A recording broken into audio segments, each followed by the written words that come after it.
श्री श्याम गुरु जी की जय हो। मैं विजय उत्तर प्रदेश से 11 जून को श्री श्याम देसाई गुरु जी के पास बेलगावी कर्नाटक जाके मैंने गुरु दीक्षा ग्रहण की और वहाँ से वापस आकर अपनी साधना शुरू करी।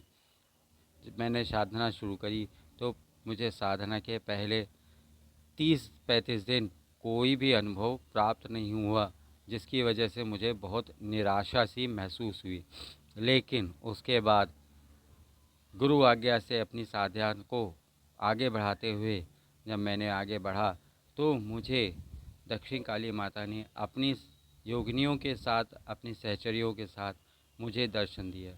वो दर्शन, वो दिव्य स्वरूप शायद आज तक ना मैंने कभी देखा था और ना कभी शायद आगे जब तक माता दोबारा दर्शन ना दे देख पाऊँ।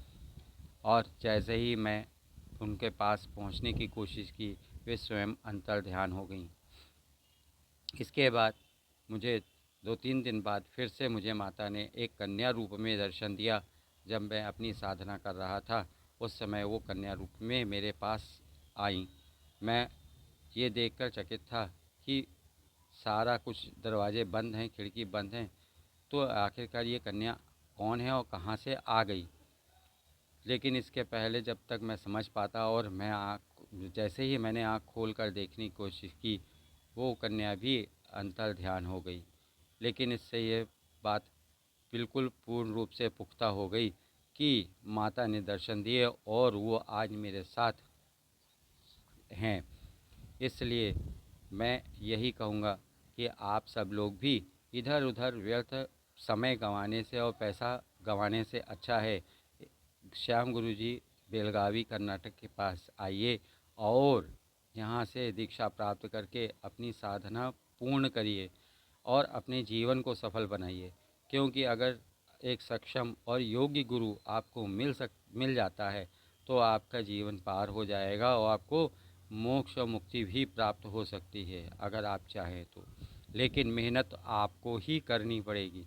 इसलिए मेहनत आप करना चाहें तो आप सही दिशा निर्देश पाने के लिए गुरु श्याम गुरु जी से दीक्षा प्राप्त करके आगे के अध्यात्म मार्ग बढ़ाएं। धन्यवाद। जय मां काली। मैं वीरेंद्र कुमार पांडे बिलासपुर छत्तीसगढ़ से गुरु जी से दीक्षा लेने के बाद 48 दिन बाद मेरा अनुभव ये है कि जैसे जैसे मैंने साधनाएँ शुरू की, पहला दिन बहुत शांति का अनुभव हुआ और 11वां दिन जैसे ही हुआ तो मेरे शरीर पे एक इलेक्ट्रिक से झटके आने लगे और शरीर पे बहुत तेज़ी से कंपन हुआ और मैं अचानक से डर गया। और जैसे ही डरा तो मेरे को गुरु जी का स्मरण हुआ। मैंने गुरु जी को ध्यान लगाया और ऐसा लगा कि सामने गुरु जी मेरे खड़े हैं और गुरु जी की कही हुई बातों का ध्यान किया मैंने और मंत्र पठन को स्लो करके और धीरे से पूरी मालाएँ कंप्लीट की। और फिर गुरु जी को दूसरे दिन कॉल पे बताया। गुरु जी ने बोला कि ठीक है कि आपका अनुभव अच्छा हो रहा है, आप करते रहिए। फिर भी दूसरे दिन मैंने किया तो वो क्रिया फिर से दूसरे दिन चालू रहा। फिर ऐसे करते करते कुछ दिन बीत गए और अनुभव जो था कि वो दूसरा होने लगा। ऐसा लगा कि पीछे से मेरी कोई रीढ़ की हड्डी पे तेज़ी से स्पीड से कोई उतार चढ़ाव हो रहा है। रीढ़ की हड्डी पे कभी ऊपर कुछ चढ़ता था फिर नीचे उतरता था। पूरे शरीर पे ऐसा लगा कि मानिए कि कोई कीड़े चढ़ रहे हैं, कभी इधर काट रहे हैं कभी उधर काट रहे हैं। और ऐसा लगता था कि कपड़े के अंदर कुछ स्पीड से चल रहा है इधर से उधर पूरे शरीर पे। और पैर के तलू पे ऐसा लग रहा था कि कोई चीज़ चुभ रहा है। और कान पे आके कुछ भौरे की तरह स्पीड से चिल्लाया और बाल जो है ऊपर से कोई खींच रहा है, इस टाइप का अनुभव होने लगा।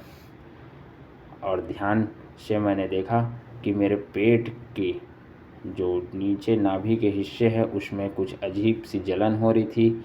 और ये जलन मुझे समझ में नहीं आया। मुझे ऐसा लग रहा था कि कोई गर्मी के कारण पेट पे जलन हो रहा है कुछ। फिर उसके बाद मैंने दूध दही हर तरह के ठंडे चीज़ खाए, डॉक्टरी भी दिखाई, लेकिन इलाज नहीं हो पाया। और इसके चलते मेरे शरीर में जलन होने लगी और नाभि में ऐसा लगता था कि कोई शक्ति पुंज है नाभि के नीचे हिस्से में जो तेज़ रोशनी टाइप का जलता है और उसके बाद बंद हो जाता है फिर अचानक से चालू होता है। ऐसा लगता था।